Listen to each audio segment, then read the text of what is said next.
The letter to the Hebrews. The author of this letter is anonymous, and people have wondered for a long time whether Paul wrote it or maybe one of his co-workers like Barnabas or Apollos, but really we just don't know.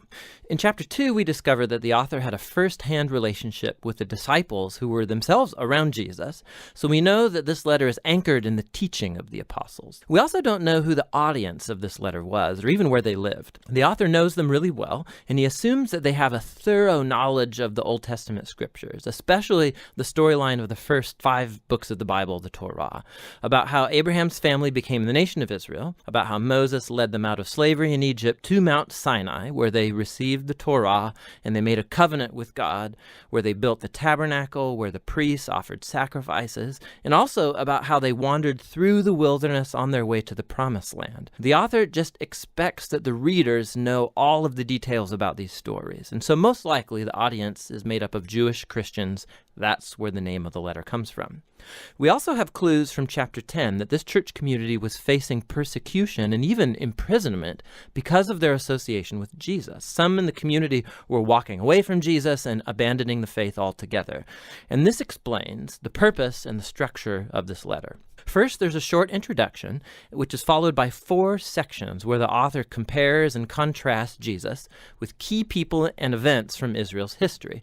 Jesus is first compared with angels in the Torah, second with Moses and the Promised Land, third with priests and Melchizedek, and lastly with the sacrifices and the covenant. And the author has 2 main goals in all of these contrasts. The first goal is to elevate Jesus as superior to anyone or anything else, showing that Jesus is worthy of all their trust and devotion. But his second goal is this: it's to challenge the readers to remain faithful to Jesus despite persecution. So in every section, he includes a strong warning not to abandon Jesus. So let's dive in now and see how this all unfolds. The elevation of Jesus begins in the opening sentence of the introduction. In the past, God spoke to our ancestors in many different ways, but in these last days, he has spoken to us in his Son.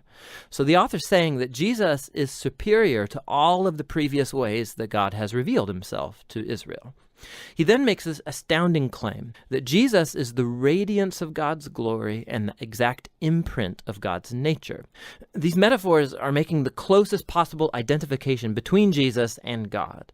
So Jesus is what the rays of light are to the sun, or Jesus is what the wax impression is to the signet ring. For this author, there is no God apart from Jesus. Jesus is God become human as the Son. And it's this elevated view of Jesus that's then explored throughout the rest of the letter. In the first section, the author compares Jesus with angels, which might strike you as kind of odd, like why angels? In Jewish tradition, it was taught, based on Deuteronomy chapter 33, verse 2, that the Torah and the words of God were delivered to Moses at Mount Sinai by angels. And so by saying that Jesus is superior to angels, the author is claiming that Jesus and his message of good news are superior to all previous messengers of God's word. And so the first warning flows from this very point. If Israel was called to pay attention to the Torah that was delivered by angels, how much more should we pay attention to the message that was announced by the Son of God? And not only that, given Jesus' status high above the angels, how remarkable is it that he gave up that high status to become human, to suffer, and to die? In Jesus, we see God's greatest glory and God's great humility as Jesus sympathetically joined himself to humanity's tragic fate.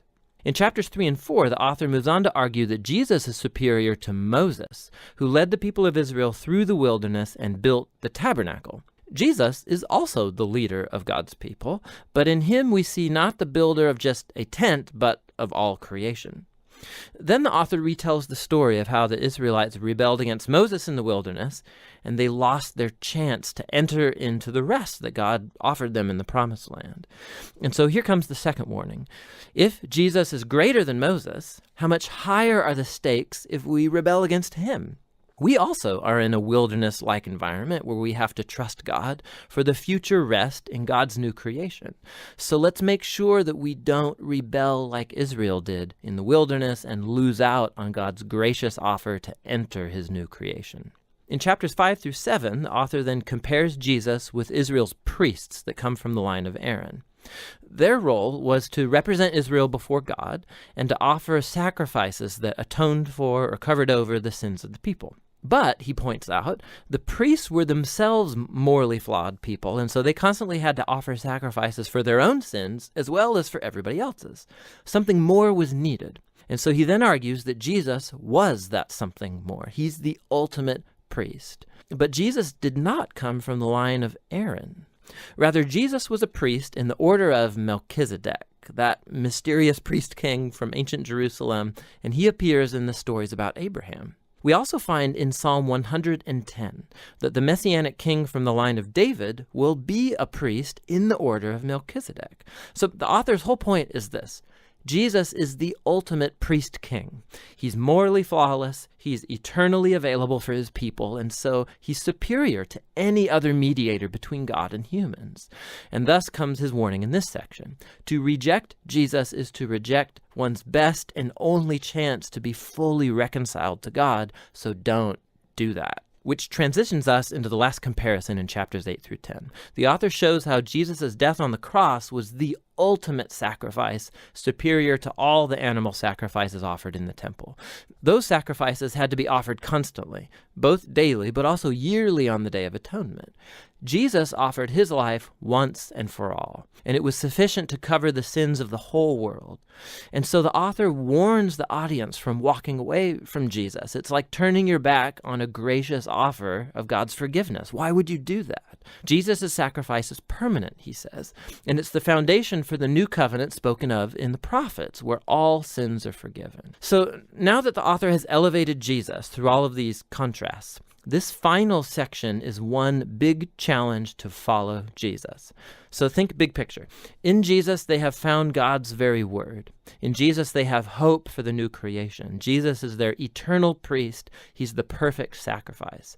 And so now they should follow all the great models of faith found throughout the story of the scriptures, and they should remain faithful to Jesus, trusting that despite whatever hardship and persecution, God will not abandon his people. That's the basic flow of thought throughout the letter, which the author calls right here at the very end a brief word of exhortation. Here's a couple of extra tips for reading this letter. Whenever the author quotes from the Old Testament scriptures, which is like every other sentence, stop and go look up the reference and read that quotation in its original context. And sometimes you'll be puzzled, but more often you'll see all kinds of extra cool connections that you would never notice otherwise. It's totally worth the effort. You should also just know that these warning passages, they're going to make you uncomfortable, and that's kind of the point. They're not there to make you afraid. They're there to show you that rejecting Jesus is foolish because he's so awesome. These warnings all serve the larger purpose of the letter, to show that Jesus is the ultimate revelation of God's love and mercy. And that's what the letter of the Hebrews is all about.